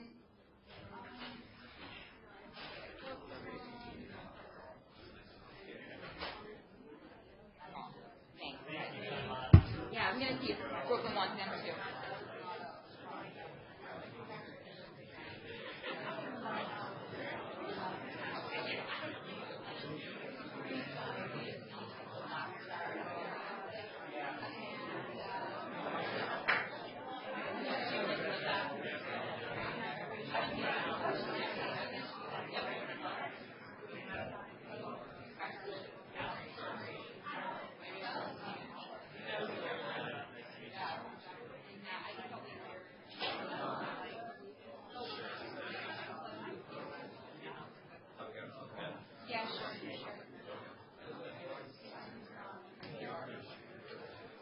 Writers, editors, people, teams, photos, etc.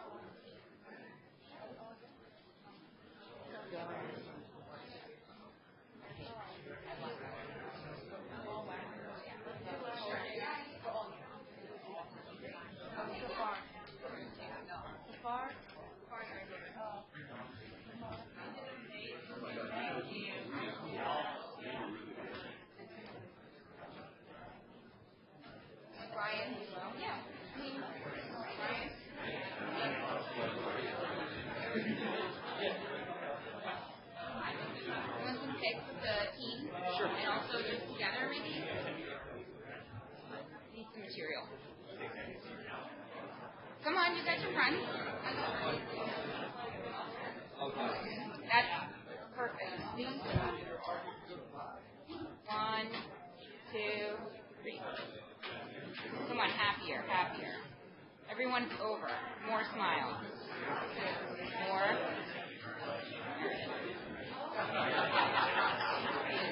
Yeah. Oh, yeah. Nah, I'm good. I just changed the lighting settings, so it's not like doing anything weird. Sure. Yeah, that way I just did it without the. I gotta change the lighting. Congratulations again. Such a pleasure to see you guys argue. Congratulations.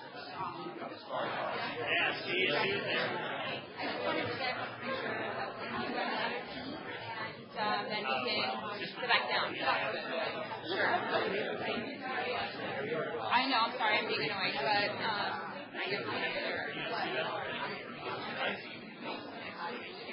Hey, how you feeling? Yeah, they were. That was nice. You know,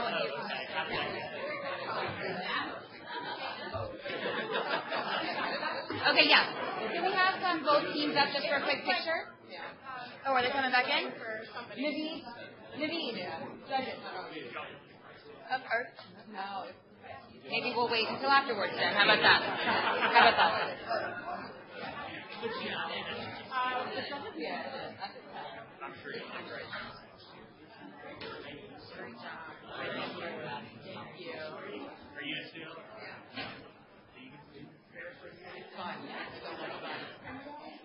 You graduate in like 5 weeks. Once you get past it, you're good to go. You are. You will.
Everyone, please be seated.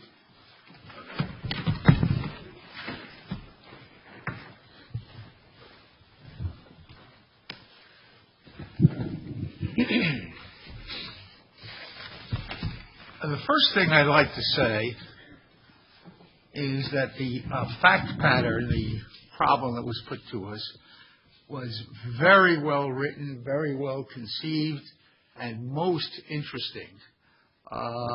And I'd like a hand for the authors of the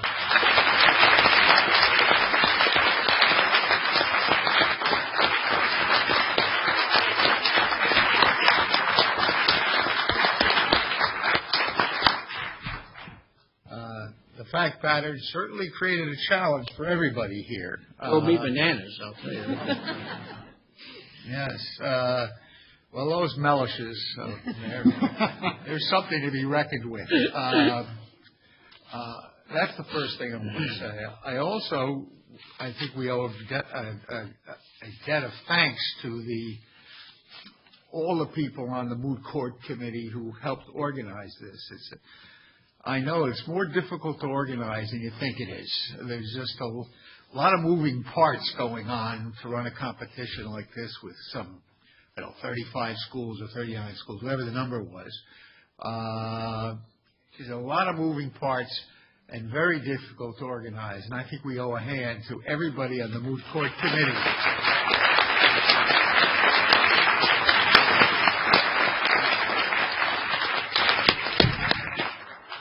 And finally, just before I get to what everybody's waiting for,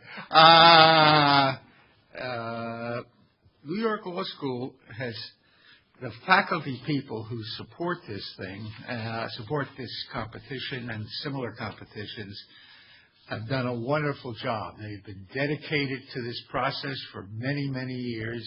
I'm thinking specifically of Susan Abraham, but I know there are many other faculty members who played a role, and the dean, of course, himself has played a significant role. And I think we should have a hand for the support the school has given.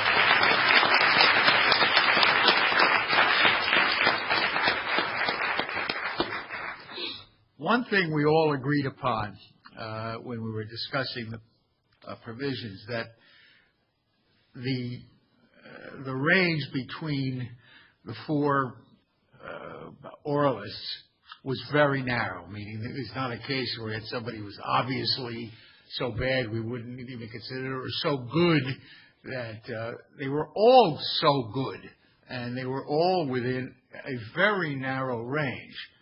And of course, you might not believe it, but judges have been reputed to be human, and it's only a rumor. Sometimes there are difficult choices to make. But we decided, I hope it's not like the get well card I got from my partners. It says, we had a firm meeting, we voted 10-9 that you should have a speedy recovery.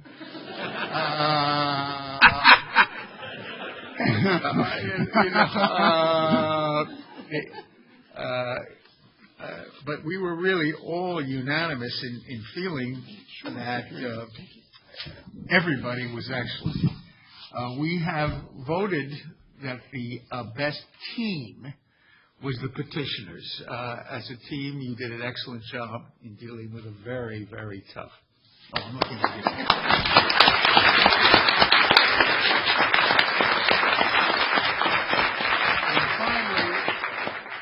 We thought that Mr. Watts was the best oralist.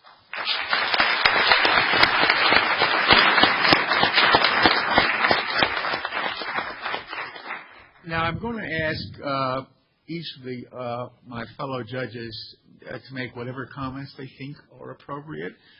And, of course, who is first among all firsts is, of course, the dean. So the dean will go first. Thank you, Judge Arenas. So I just want to say how proud I am of Team NYLS. Our Moot Court Association is extraordinary, and I can't thank you enough, and Professor Abraham and Professor Leonard and everyone else who made this day so extraordinary, this whole competition so extraordinary and successful, and what a wonderful service we do to the entirety of legal education by offering this amazing competition. And so let me address the two teams. As Judge Arenas said, we were very quick to agree on the outcomes, but let me say that it was only because you all were so excellent, and the range was so small, but in terms of differences.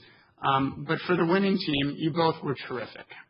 You very clearly presented a very difficult case. For those of us who understand the WARN Act issues, and we saw some business issues, and we were throwing some business issues that weren't per se what you were necessarily tasked to look at, but you really handled beautifully the range of issues thrown at you. Some very, very challenging questions that I don't think you necessarily had anticipated, but both of you very clearly presented a compelling case and very, very ably advocated on behalf of your clients. So congratulations to both of you. And really the same can be said for respondents. Again, truly incredible work. It was a more difficult argument, and in a lot of respects, you were very clear and systematic in how you presented it. And I think that, Ms. Lubart, you were very strong. You had a very difficult set of arguments to make against a very tough bench. And then, Mr. Watts, you really just were able to tell a story. You were incredible in how you were able to anticipate issues that we were thinking about and be able to start to address them before we were able to ask them of you. So I noticed that the bench was somewhat quiet when you were speaking, and I think it was because we were about to jump in, and there you go, you're thinking, and I thought it was terrific. But all of you had incredible poise, incredible presence, incredibly articulate, certainly well prepared. So you should all be extremely proud. So thank you.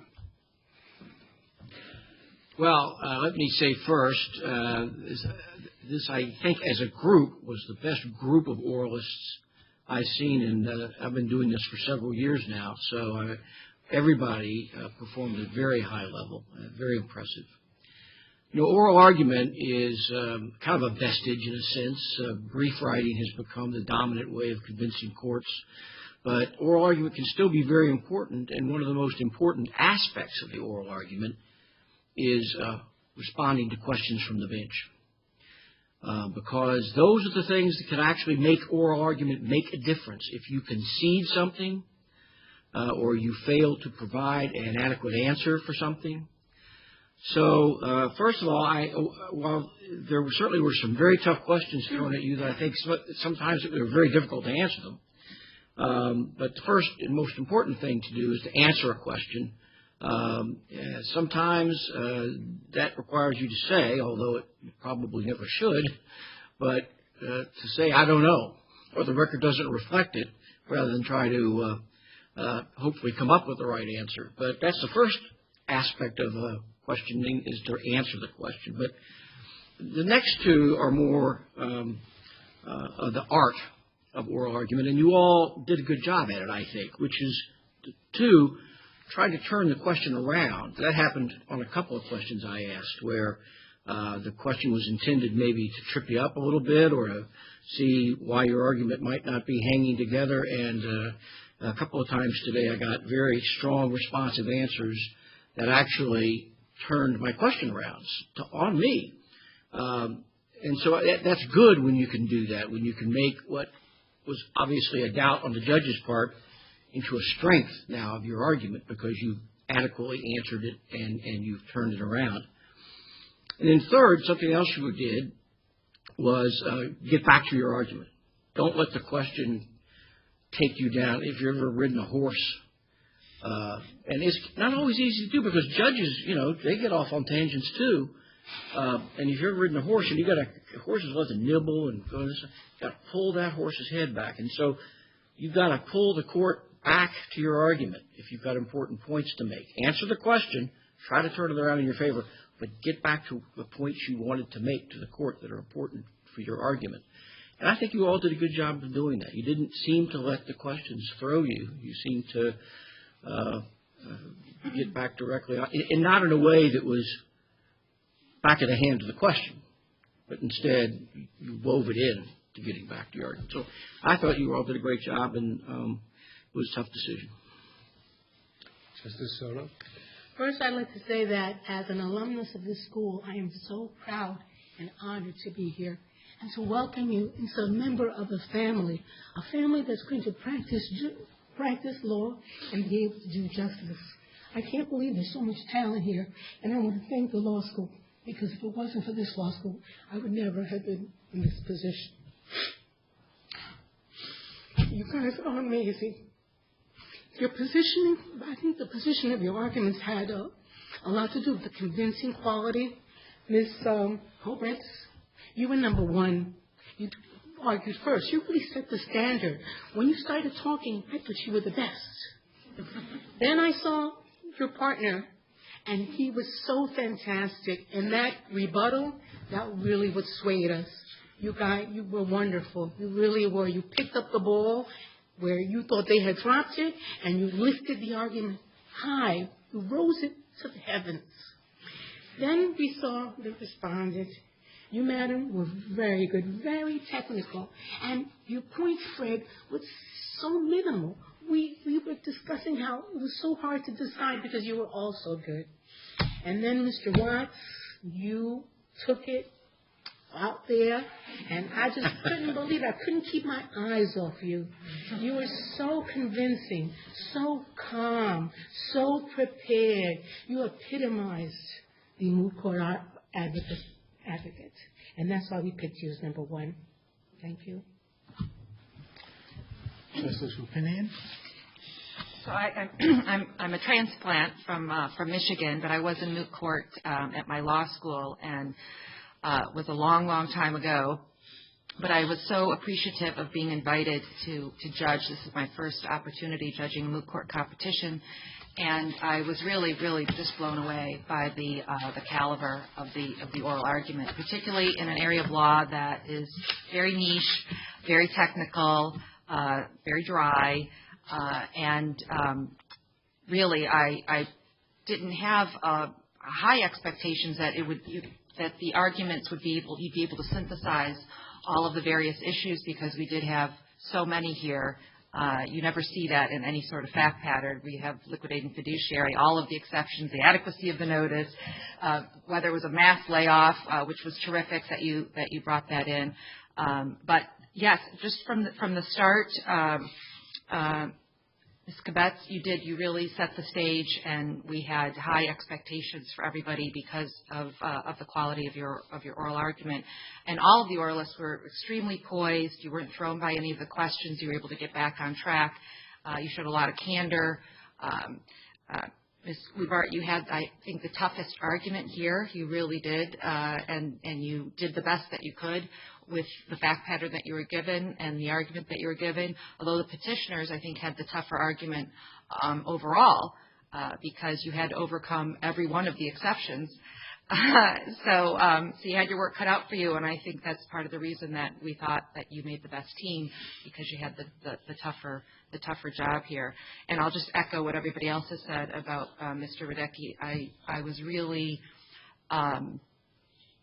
amazed, I guess, to how seamlessly you were able to synthesize all of the facts and the case law and present it in a way that was so fluid and persuasive. And we were quiet. I was quiet. I was trying to figure out how I'm going to trip you up. What am I going to ask you? And so I think it was clear to all of us that that's the sign of an exceptional oralist, to be able to put all this all at ease because you projected such confidence. You got up there and it was like, I got this. I know exactly what the argument needs to be, and I'm prepared. So I thought you did an exceptional job, and I thought it was very smart of you to retain some rebuttal time to be able to really just get up there and attack, say what you needed to say, that maybe he was being a little fast and loose with the record, and we should be mindful of that. So I thought that was great advocacy as well. So thank you so much to the school and to the Moot Court here for inviting me. It was an exceptional experience, and I'm so grateful to have been a part of it.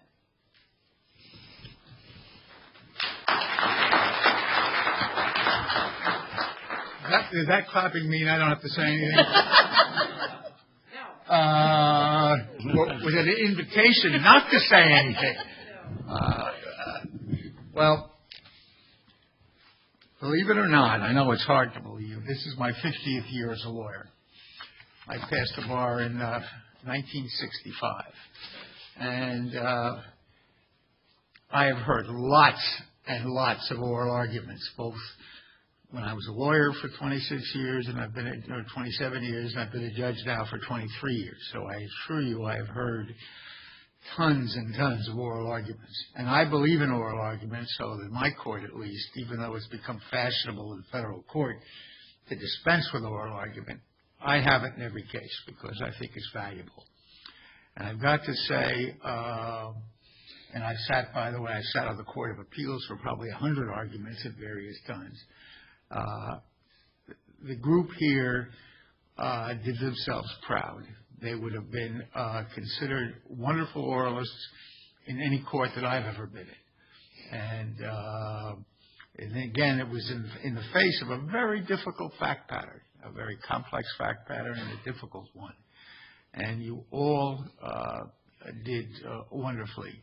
I want to echo that I thought the rebuttal, which was the shortest speech given, less than a minute, I guess, but the one criticism I sometimes have is when lawyers have rebuttal before me, what they use the rebuttal just to try to make their argument again, to repeat what they've already told me. But you use the rebuttal the way it should be used, which is to pick a point or 2 points that hadn't been made and to make it. And I thought that was very, very good. Questions from the panel should always be looked at by a lawyer as an opportunity, not as the enemy, but as an opportunity to help make your point. And I thought all of you actually did very well on that score. That all of you didn't look at the question as, you know, he or she is out to get me. How do I defend myself? But rather saw it as an opportunity to make your point even better than it was before. And you all did a very good job at that. And to me, that's very, very important. It's an old expression that was used by a friend of mine from Alabama who was talking about another judge. But he said, this other judge said, you never argue with the court, you argue to a court.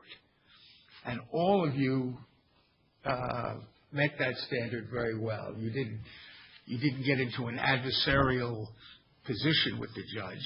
You didn't argue with the court. You argued to the court as to what your position was. I thought all of you did very well at doing that. And I have great hope for the legal profession if out there are people like the four of you practicing law. And I look forward to you joining us in the practice of law. Yeah.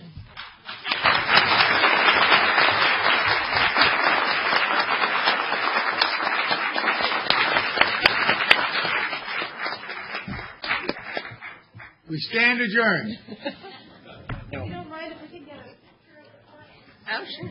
Yeah, but I have a malfunction. A robe malfunction. It's a wardrobe malfunction. A wardrobe malfunction. You heard about that. Well, I've got one. Dangerous. I apologize. I heard that the cleaners were. Oh, thank you. Thank you. Just for a photo. Oh,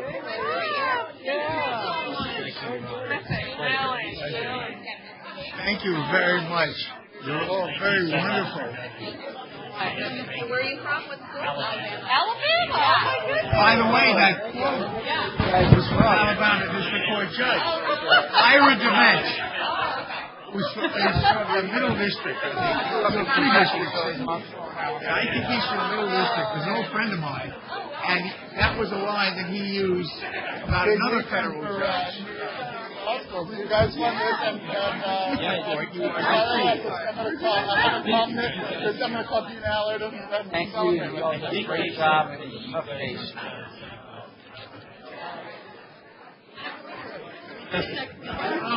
We were told to stay. Are you both seniors? I'm in third year. Sure. Great. Wow. I used to teach up there. You can remain seated. No, I'll stand. Do whatever you want. And do you work full time? Yes. What do you do? In a PI, med-mal, product liability. They've always sort of been why don't you ever go to law school? So.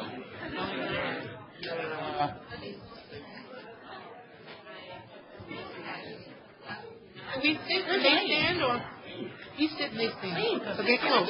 We have one more team. Get him up here. Closer. Well, look at that cup. Should we take let's take these down so we can. So we can be anonymous. Anonymous.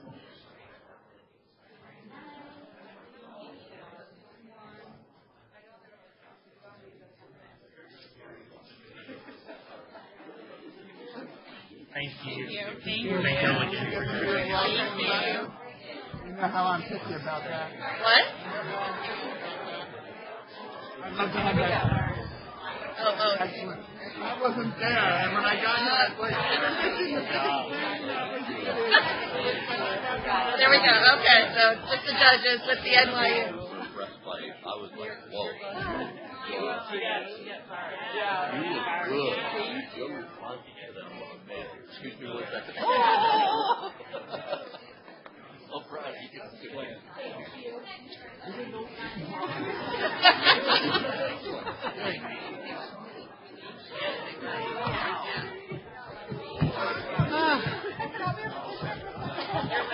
Like to see you. Right.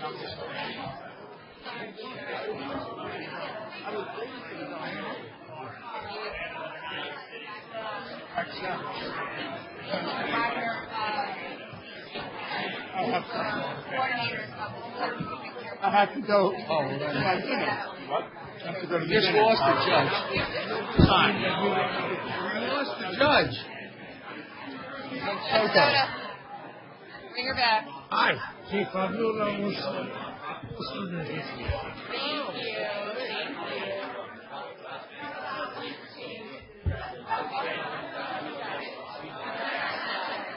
Sit down again? I think so. We're going to take another photo.